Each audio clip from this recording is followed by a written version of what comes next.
A ver, ¿qué es lo que me interesa? Para meternos en lo político y ya meternos, si hoy llegamos a, por lo menos a Perón y a peronismo, estaríamos, no a peronismo como gobierno, pero por lo menos ver dónde surge la figura de Perón sería un golazo. Eh, para eso necesito a alguien que recupere con mucha amabilidad la parte económica social que nos decía recién Valentina que habíamos visto. Pero que no sean las voces de siempre, vamos, que sean voces como diferentes, vamos. Yo sé que pueden, pero lo entendieron, entiendo que lo entendieron. No. ¿Querés que te digamos de nuevo los cambios, tipo, los cambios económicos? Sí, pero como muy rápido, porque esto no es una clase, no le vamos a dedicar toda una clase de vuelta a esto, pero que no lo he leído. Es como, bueno, a ver, durante la década del 30 los cambios económicos fueron esto, a ver, es como, relájense. Bueno, Okay. habla vos. No. Bueno, a ver, con la crisis con la crisis de 1929 que hubo en Estados Unidos, la Argentina tuvo que cambiar para poder adaptarse a la crisis que se estaba viviendo en otros países que no podían comprar nuestra materia prima. Entonces nos industrializamos y ahí está la parte de ICI, de industrialización por sustitución de importaciones, donde nos industrializamos nacionalmente para poder fabricar nuestras propias manufacturas y no tener que hacerlo mediante un país externo. Los cambios sociales de esta industrialización fueron muchos desempleos fueron empleos en las industrias, pero también hubo como que no hubo avances en la agricultura. A ver, amplíalo. Tipo, mientras las industrializaciones subían y aumentaban, evolucionaban, la agricultura se mantuvo como estancada. Bien, estable, no sé si estancada. La Argentina, la economía argentina es hasta el 2020 bastante agrícola, dependiente, así que no es que de repente deja de plantarse el campo. Pero sí es verdad que se le pone un poco más de énfasis a la parte industrial. Ahí estamos totalmente de acuerdo. A ver, Valentina ya habló. Vamos a otro. Cambios sociales que se produzcan como consecuencia de este proceso de ICI de los 30.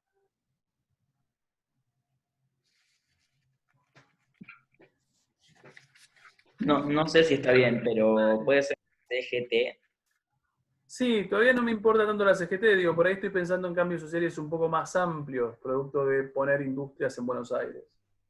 Nuevos ¿Cómo empleos. que se Surgieron nuevos empleos para la gente. Dale, Lucila, seguilo vos, vamos. ¿Cuál es el cambio social más importante que tendríamos que tener? Lo necesitamos para peronismo. Que al haber tipo tantos focos industrializados, como que la gente iba hacia ahí porque había más empleos, Estamos de acuerdo. Nosotros dijimos que surgían algo así. trabajo nuevo. Bien, trabajo nuevo. Estaba diciendo eso, obreros nuevos. ¿Qué son obreros nuevos? ¿Y por qué los definimos como obreros nuevos? Es gente que nunca trabajó como obrera, viene del interior capaz, y es gente que nunca conocieron y es nueva y no tiene experiencia en el trabajo. Bien, impecable. Tu definición fue buena, Agustina. A ver, esta idea de trabajadores que nunca han tenido experiencia sindical, ¿estamos? Nunca han tenido experiencia de trabajo en ciudad, tipos que vienen del interior de Argentina e incluso países limítrofes argentinos y que se empiezan a ubicar en cercanías de Buenos Aires. ¿Qué surgen, dijimos? El conurbano bonaerense. Bien, el conurbano bonaerense, que ya existe, pero empieza a formarse tal como lo empezamos a ver nosotros, como bien pegadito en ciudades y sin ningún tipo de diferencia entre una ciudad y otra. Que dijimos, ¿por qué, Micaela? Que todo lo que es conurbano empieza a crecer. ¿Por qué te parece que es lógico? Porque la gente tenía que estar cerca de los trabajos. Estamos de acuerdo. Y bueno, se instalaban por ahí. Estamos de acuerdo. Entonces, lo que me importa de esta situación, para meternos hoy a la parte política, es que a ustedes les quede claro que como consecuencia de cambios económicos, en realidad lo que hay es cambios fuertemente sociales y como consecuencia de esos cambios económicos, lo que uno tiene de manera muy consolidada es el robustecimiento, sería una buena palabra, el crecimiento. El crecimiento y consolidación de un movimiento obrero bastante grande, mucho más grande que antes. ¿Estamos? Digo, porque obviamente la estructura industrial te lo está como facilitando. Lo que nos interesa es, de alguna manera, ver cuál es la actitud de ese movimiento obrero frente a los gobiernos de la década del 30. Y ahí van a ir ustedes, y ahí vamos un segundo a visualizar algo que creo que ya lo hicimos, pero por las dudas. Cuando nosotros hacemos una línea del tiempo, y ahí, repito, van a meterse ustedes ahora a intentar explicar, nosotros hacemos una división en 3, que tiene que ver con el 30, el 32, el 43. Esta parte de acá para acá está Irigoyen gobernando, y este es el primer golpe de Estado. Este es el periodo de Uriburu, que es quien gobierna en ese golpe de Estado. Y este es el periodo de restauración conservadora, o década infame, que es el periodo que más me estaría interesando para poder explicar Perón. ¿Alguien se copa a intentar explicar la parte política? ¿Cuáles eran las preguntas políticas? ¿Cómo? ¿Cuáles eran las preguntas políticas de la década del 30? Las causas por las cuales se da el golpe de Estado. Sí. ¿Qué fue la concordancia, quién fue justo y qué medidas tomó para reproducirse Bien, en el ahí está, poder? con eso me quedo. Pendy, te hago una pregunta. Causas para el golpe de Estado del 30, ¿las puedes identificar? Sí, yo te digo lo que puse. A ver. Yo puse la crisis económica mundial del 30 tuvo inmediatas repercusiones en Argentina, en la economía argentina. Los ingresos de la aduana disminuyeron debido a la disminución del comercio internacional, quebrando numerosas empresas y comercios. El peso nacional perdió valor, disminuyeron las exportaciones y las importaciones, y esto fue acompañado por una baja en los salarios y por una creciente desocupación. Después puse los problemas económicos se enfrentaron al gobierno de Irigoyen con todos los grupos sociales que lo habían apoyado. Las principales entidades que agrupaban a los terratenientes y exportadores salieron contra Irigoyen y buscaron el apoyo de grupos del ejército. Después puse que en 1929 todo el sistema de control del gobierno radical dependía de seguir manteniendo alto el gasto público, y ante la crisis Irigoyen disminuyó su ritmo hasta que llegó un momento en el que resultó insuficiente para sostener la estructura creada. Los sueldos de la administración pública comenzaron a atrasarse y no se creaban nuevos cargos estatales. Y en los meses previos al golpe, el gobierno redujo aún más el gasto e intentó despedir a empleados públicos, y todo esto provocó el derrumbe del apoyo de las clases medias al gobierno. El descontento militar con la administración irigoyenista, producida por el desplazamiento de aquellos militares que habían acompañado a la gestión de Alvear y por el sistema de ascensos y promociones por el que muchos se sentían perjudicados. Después puse el avance de una corriente de opinión antidemocrática que ponía en duda los beneficios del voto universal y que advertía sobre la necesidad de gobiernos fuertes como única garantía de orden cuando los desbordes provocados por leyes demagógicos, como ellos calificaban a Irigoyen, volvían ingobernables a los sectores populares. El sistema liberal democrático era incapaz de revertir la situación. El avance del discurso nacionalista. Quédate con eso. Porque entre todo lo que dijiste lo que me importa. A ver, les hago una pregunta antes de meternos a esto. Cuando ustedes en cuarto vieron historia con Falvo y de repente vieron Irigoyen, que reconozco Irigoyen, gobiernos radicales no son un tema muy interesante que digamos. O sea, a mí me parecen que no son interesantes que digamos, pero por lo pronto hay que verlos para entender el peronismo. ¿En algún momento con Cecilia vieron personalismo y antipersonalismo? No. Sí. Sí. Al menos. La cara de un par como, a ver, ¿qué es personalismo y qué es antipersonalismo? Me parece que era que cuando se le interesaban las personas y lo que pasara con ellos en cierto punto, tipo, Bien, se hacían... No sé si están así. A ver, un segundo, Borramos acá, porque para entender la década del 30 hay que mirar un poquito para atrás. Tenemos acá el 30, este es el golpe de Estado de Irigoyen, esto es el 28, el origen de su segunda gestión. Esto sería 22 y esto sería 16. Para atrás, ¿qué hay? ¿Tienen idea antes de gobiernos radicales? Conservadores, antes los gobiernos radicales no estaban los conservadores. Está bien, régimen conservador, estamos de acuerdo. El régimen conservador tiene muchas características, pero el régimen conservador es un régimen que se mantiene por fraude. Y antipersonalistas, creo. La práctica más importante del régimen conservador es el fraude. Quiere decir que los tipos, el Partido Autonomista Nacional, se reproduce en el poder desde 1880 hasta 1916 por la cantidad de fraude que aplica en las elecciones. Esto lo tenemos que tener grabado en la cabeza para entender lo que es década del 30. En algún momento por acá, para evitar el fraude, o para erradicar el fraude en 1912, se crea una ley muy conocida. La ley Sáenz Peña. Ley Sáenz Peña. ¿Alguien, además de Valentina, sabe lo que es Ley Sáenz Peña? Lo tienen que saber, vamos, Pero- Lucas, lo tienen que saber desde construcción esto. El voto universal, secreto y obligatorio no era. Bien, voto. Universal, entre comillas. ¿Por qué entre comillas? Porque había personas que todavía no estaban adheridas a esa ley. Sí, Por hay- ejemplo, eran Las mujeres ni... las Bien. mujeres, no hay mujeres, niños y Tal cual. Mujer, niño no va a haber nunca, pero o universal. personas inmigrantes también. Bien, pero lo que más impacta que uno lo llame universal es que no hay mujeres, pero es considerado universal. Entonces, ahí es como medio complicado.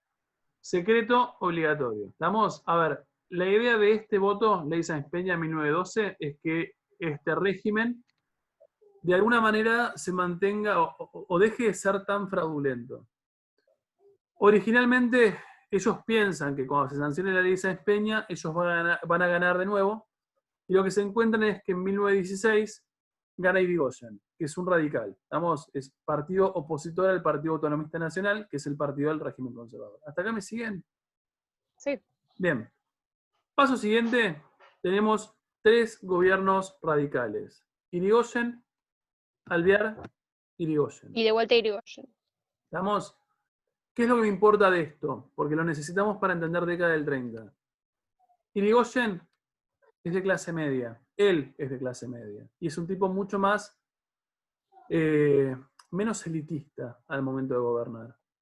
Alvear proviene de lo que serían como las grandes familias aristocráticas de los campos porteños. Quiere decir que los dos son radicales, pero claramente entre los dos hay diferencias muy, muy claras. ¿Hasta acá vamos? Ujú. Bien, a ver, Irigoyen es un personaje que se acerca al movimiento obrero. Es el primer personaje de la historia argentina que se acerca al movimiento obrero no para matarlo a palos, sino de alguna manera como para intentar ver qué es lo que necesitan. Irigoyen aplica una técnica que se conoce como patronazgo, que es básicamente un Estado, es como si fuese un pseudo porque todavía el contexto histórico no lo permite, es como si fuese una especie de pseudo Estado benefactor. Es decir, lo que hace Irigoyen es darle a los sectores medios y bajos un montón de como empleo público. O sea, les permite trabajar en el Estado y como consecuencia de eso, lo que hace es permitirles a esos sectores medios y bajos como canales de ascenso social. Estos sectores se ven muy agradecidos con Irigoyen porque entienden que lo que está haciendo a nivel política y económica les permite a ellos progresar. ¿Hasta acá vamos? Paso siguiente. Alvear le tocará gobernar. Alvear lo que hace es eliminar patronazgo. Y lo que hace es acusar a Irigoyen de personalista. Pregunta. ¿A qué le suena personalista? Para mí era ¿Qué como que piensa en hacía, uno? ¿Qué ¿O piensa? sobre el resto? A ver, para mí que piensa más en el resto, tipo de que crea cosas o las obras públicas, cosas para mejorar la no, sociedad. están pensando en personas ustedes. Yo estoy No, yo estoy pensando pensando en personal. a ver, amplíalo, Joaquín. ¿Qué dirías de lo Yo personal? pienso en personal y yo pienso que él intenta ayudar como a los suyos, por ahí, y no se enfoca en el resto, como que lo quiere acusar de eso.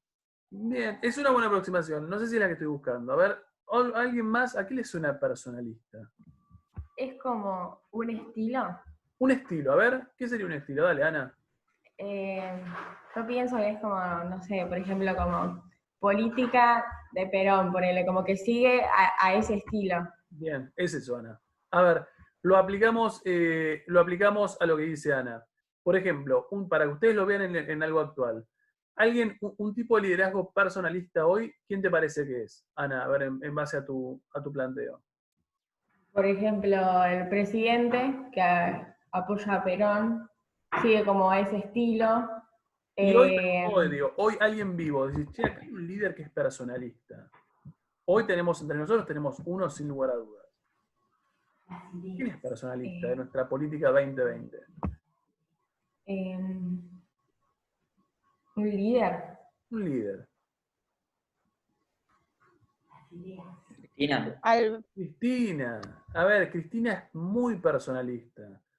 ¿Qué implica que sea personalista? No es una crítica, ¿eh? O sea, ojo, no estamos criticando. Es un estilo de liderazgo. ¿Qué implica que sea personalista? De que la siguen, La de que siguen. tiene muchas influencias. Y la siguen a ella, independientemente de lo que haga. Esta cosa de liderazgos muy marcados por personas, de ahí el personalismo. A ver, ¿qué es lo que me importa? Cuando nosotros vamos a la década del 30, y esto lo necesitamos a la década anterior, y lo necesitamos para la década del 30, nos encontramos que Alvear y todos los sectores que siguen a Alvear ven que Irigoyen está transformándose en personalista. Es decir, aplica estas políticas que dan empleo público, benefician a un sector medio y bajo, y ese sector medio y bajo se ve de alguna manera atado como por lealtad a Irigoyen. ¿Se entiende? Es como que es tal el nivel de agradecimiento que van a tener por eso que está haciendo Irigoyen, que eventualmente Irigoyen se vuelve en este personaje político relevante. Si Irigoyen dice que sí, van a decir que sí. Si Irigoyen le dicen muévanse para allá, se van a mover para allá. Puede ser que se ganó los votos. ¿Cómo? Se ganó los votos. Tal cual, o sea, se ganó los votos y el respeto. Digo, hoy 2020 tenés mucho radical que todavía añora a Irigoyen, o sea, lo mira a Irigoyen hasta con nostalgia. A ver, ¿qué es lo que importa? Tildarlo de personalista, en realidad a ojos de Alvear, es como un insulto. O sea, lo que está diciendo es, loco, vos estás tomando medidas para que a vos te sigan, y eso es potencialmente peligroso. Cuando se abra de vuelta las elecciones, y voy acá, 28, no hay dudas de que el que va a ser electo va a ser Irigoyen. O sea, porque en realidad, si hubiese podido tener una elección en el 22, lo hubiese tenido. Pero como en ese momento no podés tener dos elecciones seguidas, no lo tuvo. Entonces, en el 28, vuelve a ser electo Irigoyen. Y hay algunos autores, obviamente no tienen por qué saberlo ustedes, que ya lo que te dicen es que desde el 28 en adelante, o sea, ya inmediatamente cuando el tipo gana, hay un montón de sectores políticos argentinos que lo que están pensando es cómo sacárselos de encima.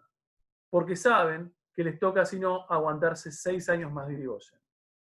En ese contexto es cuando nosotros volvemos a la respuesta de Agustina y un poco al anterior cuadrito que yo les dije. El momento ideal para sacarse de encima Irigoyen lo vamos a encontrar en el 30. Porque hay un contexto internacional, dice Agustina, que un poco lo facilita. ¿Por qué un contexto internacional que lo facilita?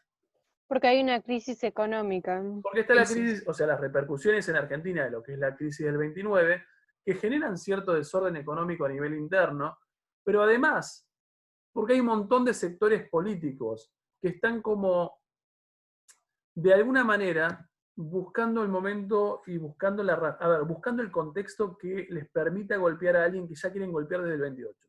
¿Se entiende?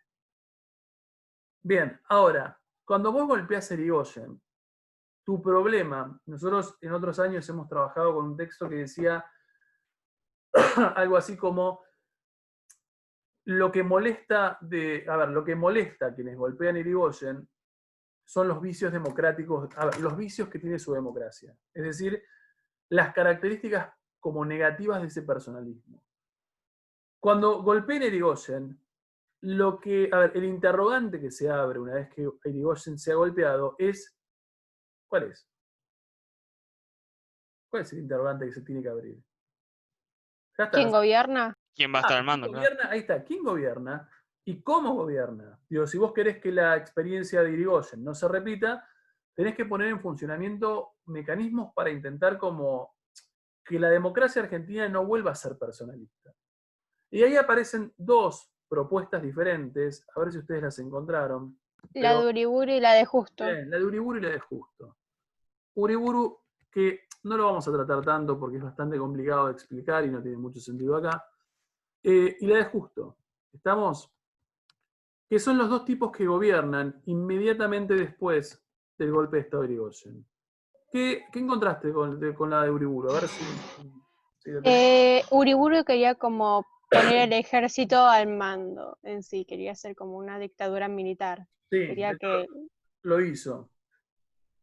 ¿Y qué más? Y Justo no estaba de acuerdo con eso, y por eso se mantuvo también alejado cuando Uriburu asumió como Bien. presidente. Sí, a ver, me quedo con esto primero que dijiste. A ver, Uriburu está inspirado en Italia.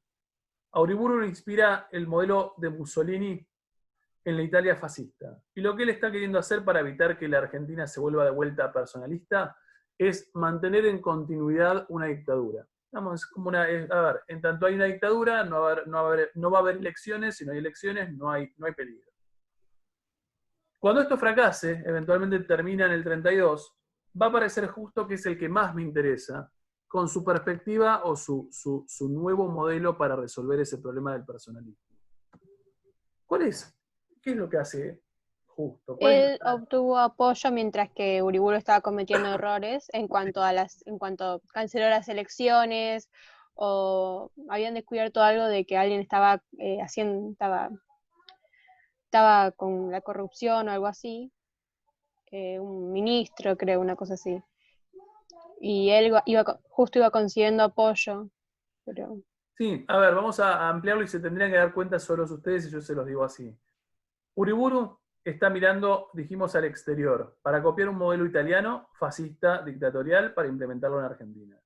Fracasa. Justo está mirando en el pasado argentino, una experiencia del pasado argentino que le permita implementar políticas para evitar ese personalismo de Irigoyen. A ver, cuando uno abre el periodo de Justo, uno sostiene que Justo, Ortiz y Castillo, que son los tres que gobiernan, el periodo de ese histórico se llama Restauración Conservadora. ¿A qué le suena Restauración Conservadora?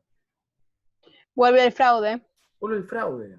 Porque lo que vuelve para atrás es, si antes dijimos que antes de los gobiernos radicales había un régimen conservador, que uno defina esta década del 30 como restauración conservadora, quiere decir que lo que vuelve es lo que antes se aplicaba durante ese régimen conservador. ¿Se entiende? Entonces, lo que ellos entienden es que lo mejor que le puede pasar a la Argentina es volver a fraude. Y de hecho, acá les busco un cosito, alguno que se cope y lea, por favor. Alguno que lea esto, abril de 1931. ¿Querés que lo lea? Dale, porfa. En abril de 1931, los radicales habían ganado las elecciones para gobernador de la provincia de Buenos Aires. Ante esta situación, el gobierno de José Félix Uriburu decidió desconocer el resultado y anularlas. Así, todos los radicales proclamaron una fórmula para los comicios presidenciales de noviembre. La integraban el expresidente Marcelo T. de Alvear y el exgobernador de Salta, Adolfo Güemes. El gobierno de Uriburu vetó a los dos integrantes de la fórmula, a Alvear, argumentando que no se había cumplido aún el plazo de 6 años para que volviera a aspirar a la presidencia. Curioso, por mi prurito Dale, seguilo. el proyecto constitucional en un gobierno de facto. A Güemes por su reconocida militancia irigoyenista que lo hacía un presidente del régimen depuesto. Con sus candidatos propicios, la Unión Cívica Radical entonces decidió abstenerse. El oficialismo se unió a la llamada de bloque Concordancia de Bloque, una coalición entre conservadores y radicales antipersonalistas que llevaba como candidatos al general Agustín P. Justo y a Julio A. Roca, el hijo. Los demoprogresistas y los socialistas formaron la Alianza Civil, con la forma de Lisandro de la Torre, Nicolás Repetto. Más allá de la coacción sobre la fuerza mayoritaria, las elecciones estuvieron viciadas de toda clase de irregularidades, muy especialmente en la provincia de Buenos Aires y Mendoza. y la Alianza Civil obtuvo una leve ventaja sobre la fórmula oficialista, pero los pequeños partidos afines a la concordancia le dieron sus votos a la fórmula Justo Roca en el colegio electoral. Qué mal. Pregunta, en base a la lectura de Hendy, ¿qué es la década infame? Es una Vuelve, década, vuelve el fraude claro. y los conservadores. ¿Qué implica que sea una década infame? Hendy, estabas por decir algo. No, yo iba a decir eso, que vuelve el fraude y... No me acuerdo. A ver, vuelve todo lo más como cuestionable de la política argentina, que en este caso del siglo XIX. ¿Qué es infame? ¿Es algo positivo o es algo negativo? Negativo. Negativo. Estamos, década infame, restauración conservadora, o década infame implica que es algo negativo. A ver, y ahí es cuando yo quiero que de alguna manera ustedes puedan como conectar. La pregunta es, si durante la década del 30, y acá, repito, es donde tienen que hacer una unión de conceptos y el que lo haga estará muy tranquilo. Si durante la década infame vos tenés un régimen político liderado por Justo, Ortiz y Castillo, de la mano de lo que se llama la concordancia, que es la unión de partidos. Como si dijéramos la alianza o el frente de todos. Si esa concordancia aplica fraude y se reproduce en el poder por medio de fraude, ¿por qué les parece que la década del 30 es la década que uno define como de fracaso de Leeds?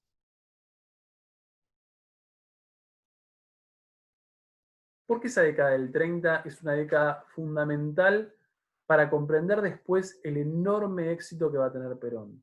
Porque se rejunta toda la bronca que tiene el movimiento obrero en contra de las élites. Pregunta, ¿ese movimiento obrero creció? Sí, porque se forma el CGT, ¿no? Bien, se formó CGT, en los 30 se forma la CGT, aún si no se formaba la CGT, ¿a vos te parece que creció? Yo creo que en cuestión a apoyo sí, pero también tenemos, o sea, los gobernantes de ese momento querían reprimirlo. No sé si quería Como- reprimirlo, yo te diría, no les interesa tanto como sector político. Lo que yo estoy queriendo es que ustedes unan dos cosas que ya dijimos, pero de repente quedan ahí como sueltas. El movimiento obrero argentino en los 30, ¿creció? Sí, Dolores. Creció porque no le prestaba atención. Dolores, ¿por qué sí creció? ¿Qué te da evidencias para decir que sí creció? ¿No fue la época de Lisi? Bien, porque fue la época de Lisi. Quiere decir que el movimiento obrero creció enormemente. Ahora, en ese crecimiento del movimiento obrero, porque la estructura económica argentina se cambió y se volvió easy, como nos dice Dolores, en esa masificación de obreros que empieza a aparecer, ¿qué pasa a nivel político? No sé. Empieza a tomar protagonismo el movimiento obrero. Empieza a tomar protagonismo. Ahora, desde el punto de vista político, o sea, desde quienes gobiernan en esa década, Tienen demandas. ¿se les da, a ver, se les presta atención a ese movimiento obrero? Se les empieza a prestar atención. No. Pero, no o sea, presta atención. por ahí el gobierno en ese momento no, pero en sí la política empieza a tener más protagonismo en el movimiento obrero. Es que eventualmente lo tendrá Por lo por ahí en tanto- las calles, o sea, tendrá más protagonismo en las calles, Bueno, habrá claro. más paros, más huelgas, pero lo que me importa que ustedes se den cuenta es, frente a un movimiento político que se va volviendo cada vez más grande, perdón, político, un movimiento social, un movimiento obrero que se va volviendo cada vez más grande, porque como dice Dolores, la propia estructura económica argentina va generando nuevos obreros constantemente, y va viendo, antes del 30, no sé, te tiro cualquiera, había 50.000 obreros en Buenos Aires, después del 30 va a haber 500.000 obreros en Buenos Aires. Quiere decir que el obrero creció como estructura o como actor social en la Argentina. Ahora, en paralelo, la década del 30 viene acompañado por un conjunto de gobiernos que a nivel político no los van a escuchar. ¿Por qué no les interesa escuchar la demanda de obreros? Porque ellos son los que tienen el poder. ¿Y por qué los necesitan? Se parecerían a Irigoyen. Se parecerían a Irigoyen, que es lo que no quieren. Y además, la pregunta es, ¿los necesitan? Tampoco. ¿Por qué no los necesitan? Porque ellos son los que tienen, o capaz que sí, El para fraude. producir. ¿Cuál es la razón por Pero- la cual no necesitan a esos 500.000 personajes a favor suyo? Porque si No en el necesitan caso el de voto. elecciones, ponele, ellos ya tienen fraude. Porque en el caso de elecciones ya tienen fraude. ¿Qué quiere decir? No necesitan a los 500.000 obreros felices con ellos, porque felices o infelices, ellos se van a reproducir a través de fraude. ¿Se entiende el planteo? Porque es como unir todo y decir, ah, esto tiene sentido. A ver, a lo que voy es, cuando uno entienda que el movimiento obrero, a ver, que la década del 30 económicamente implica un cambio, que ese cambio se traduce en lo económico y en lo social, que vos tenés un montón de nuevos obreros que van a empezar a demandar cosas que son lógicas que demanden porque tienen necesidades, inmediatamente ahí es cuando decís, pará, en paralelo, quienes gobernaron en la década del 30, ¿se hicieron cargo de estas denuncias o estos reclamos o estos pedidos obreros? No, o sí a veces, o sí, pero un poquito. Entonces, en realidad lo que a uno le queda claro después de la década del 30 es que hay un montón de sectores nuevos, obreros, masas de trabajadores en Argentina que atravesaron toda esa década del 30 sin ser realmente escuchados. Cuando en 1943 se produzca acá, no, perdón, me equivoqué yo. Cuando en 1943 se produzca acá un nuevo golpe de Estado que saque a Castillo del poder, acá aparece por primera vez un personaje que al principio es muy irrelevante, con el paso del tiempo dejará de ser irrelevante, que es Perón. Desde el 43 al 46 hay un nuevo golpe de Estado. En ese momento, este personaje, que ahora nosotros ya sabemos que es Perón, empezará como a progresar políticamente. ¿Por qué empezará a progresar políticamente? ¿Qué tendrá que hacer? Porque tendrá el apoyo de los obreros, porque les habrá prestado atención. Bien, les habrá prestado Con las atención. masas. Exactamente, esas masas que él entiende que deben ser como tenidas en cuenta, y ya no te podés como olvidar de esos sectores, son los muchachos que ahora obviamente les vas a prestar un poquito de atención. Fíjense un segundo, esto que me interesa que ustedes vean. A ver si está acá. ¿Leemos? ¿Es posible que lean o no? ¿Se ve, no? Sí. Bien, ¿algún otro lector que diferente? Vamos un segundo, esto ya es Perón. 43, ¿no? Vamos, cualquiera de ustedes. Yo leo si querés. Dale, donde dice Perón sobresalía. Empieza eso. Espera que Exactamente. corre la cámara.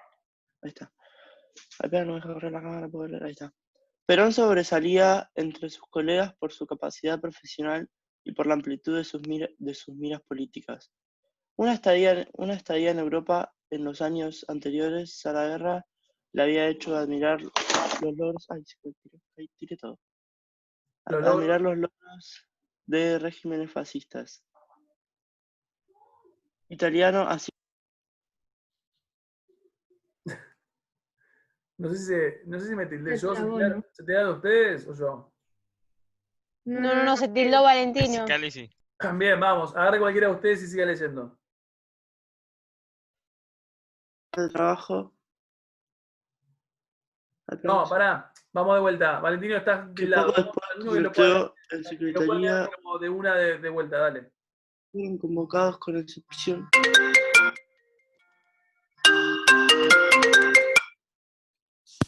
Valentino, dejá de leerlo. Valentina, ¿lo puedes leer vos? Esta se me salió la reunión. Sí. por eso no sé. No, Sí, sí. dale, arranca de vuelta. Perón sobresalía. Leo yo, lee Por Valentino. favor, lee vos. Dale.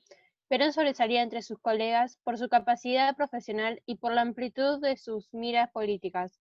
Una estadía en Europa en los años anteriores a la guerra le había hecho admirar los logros del régimen fascista italiano, así como comprobar los terribles resultados de la guerra civil en España.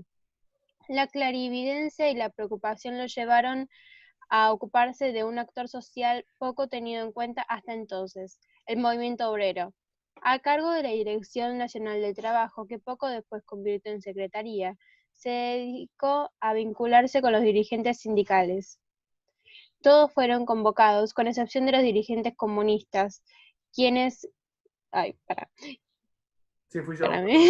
quienes luego de un frustrado acercamiento inicial resultaron sistemáticamente perseguidos y erradicados de sus posiciones. El resto se lo impulsó a organizarse y a presentar sus demandas, que empezaron a ser satisfechas, además de dirimir Sí, sí, como conflictos resolver. específicos. Dirimir conflictos específicos por la vía de contratos colectivos que supervisaba la Secretaría. Se expandió el régimen de jubilaciones, de vacaciones pagas, de accidentes de trabajo, se ajustaron las categorías ocupacionales y en general se equilibraron las relaciones entre obreros y patrones, incluso en la actividad misma de las plantas. En muchos casos se trataba simplemente de aplicar disposiciones legales ignoradas. La sanción del Estatuto de Peón innovó en lo sustancial, pues extendió estos criterios al menos al mundo rural, introduciendo un elemento público en relaciones manejadas hasta entonces de forma paternal y privada. Punto. Pregunta. ¿Qué es lo que hizo este muchacho inspirado en el modelo, en este caso dice ahí, como de Mussolini, o inspirado en planteos como más europeos? Se encargó de las demandas insatisfechas de los obreros en los años anteriores por el gobierno de los conservadores. Literalmente. Hizo como Sí. una amistad entre ellos. Bien, a ver, se acercó, que es lo fundamental. Se acercó y eventualmente le dio un montón de beneficios. ¿Cuáles son esos beneficios? Aparecen ahí enumerados. ¿Ejemplos de beneficios? Vacaciones pagas, lesiones por Jubilaciones. trabajo, jubilaciones. Seguro de desempleo, aumentó el gasto Accidentes, o público. Sí, ¿cómo? los accidentes de trabajo, Bien, algo accidentes, o sea, seguros por accidente de trabajo. ¿Qué quiere decir? Una pregunta. Sí, ¿De dónde sacó toda esa plata? del Estado, porque en realidad lo que empieza a pasar con Perón es que de alguna manera progresivamente la Argentina se vuelve un Estado benefactor. Entonces, el Estado empieza a recaudar, obviamente, sectores un poco más pudientes de la Argentina, y eventualmente decide, en vez de redistribuirla hacia otros sectores, ahora hacerlo para los sectores un poco más Necesitados. siempre teniendo muy presente que en realidad, si lo haces bien, es un rédito político increíble. ¿Estamos? O sea, en realidad te vas a dar cuenta de a poquito que obviamente te va a... A ver, que tenerlos a favor tuyo es un beneficio político increíble. ¿Qué es lo que a mí me importa que ustedes vean? De acá para atrás sería década infame o restauración conservadora. Acá está el golpe de Estado que inaugura esto que estamos diciendo. Acá llega Perón al poder. O sea, este es el momento donde es elegido democráticamente y tiene un gobierno entero y un poquito más. Acá lo terminan golpeando. Para entender este Perón, que es el tipo que gobierna y que nosotros definimos como peronismo y ver qué es lo que el tipo hace, lo que hay que prestar atención es a este periodo, que es el periodo en donde él progresivamente va teniendo mucho más peso y va empezando a acercarse al movimiento obrero para resolverle todos como las cositas irresueltas que tienen durante la década del 30. ¿Se entiende en este caso por qué uno dice década del 30, fracaso de Leeds para Argentina? ¿Todo el mundo porque llegó a esto? el Estado no hacía nada frente a las demandas del pueblo. Tal cual. No podía O sea, hacer nada. es fundamental. O sea, para entender entonces, un poco volviendo al texto de Frey, perdón que vuelva siempre, pero me parece que está bueno cuando uno lo va como armando y desarmando y lo ve en la práctica. Cuando el tipo decía, chicos, no decía chicos, pero cuando el tipo decía, para un populismo, lo que vos necesitás como condición para una experiencia populista es gobiernos previos de fracaso de Leeds, lo que está diciendo es esto. O sea, Perón solamente puede ser Perón, y uno puede comprenderlo si entendemos que previo existió un momento de la historia argentina donde los sectores más vulnerables no fueron tenidos en cuenta. Lo mismo aplicaría para Guatemala, lo mismo aplicaría para Bolivia, lo mismo aplicaría para cualquier país latinoamericano que haya desarrollado este tipo de gobierno a mediados del siglo XX. ¿Llegamos todos? Sí. Bien, por lo pronto llegamos a lo que quería, que era en este caso por lo menos introducir la figura de Perón. A partir de ahora, yo a lo largo del día o en algún momento, nosotros sabemos que la semana que viene no tenemos, la que viene ustedes van a empezar a leer un capítulo de Romero. ¿Estamos? Es un poquito más sofisticado, pero necesito que lo empiecen como a manejar. Lo que voy a hacer es les paso probablemente... No, les paso no. ¿Qué tenemos? 7 minutos. Bien. A ver, vamos a poner una cosa. Pongan como consigna, así no tengo que hacerlo yo después por plataforma. Lectura del capítulo que yo sí les mando de Romero, de la página 111 a la página 119. Lectura de la página 111 a la página 119.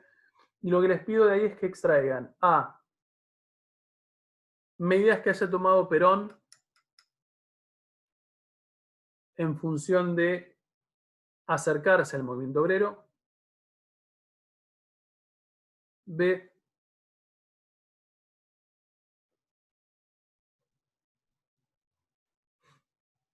modos en que fomentó la organización del movimiento obrero y por qué. Eso sería B. ¿Cómo? Modos en que fomentó la organización del movimiento obrero y por qué. Tercer ítem, ¿por qué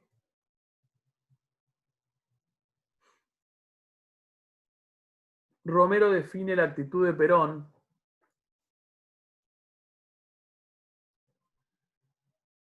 bajo el concepto de, abren comillas, bombero piromaníaco?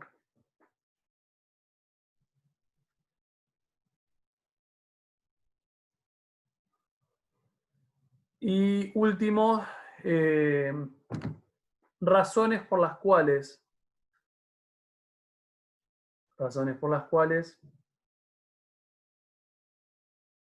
Perón es encarcelado hacia fines de 1945 e importancia del 17 de octubre de 1945.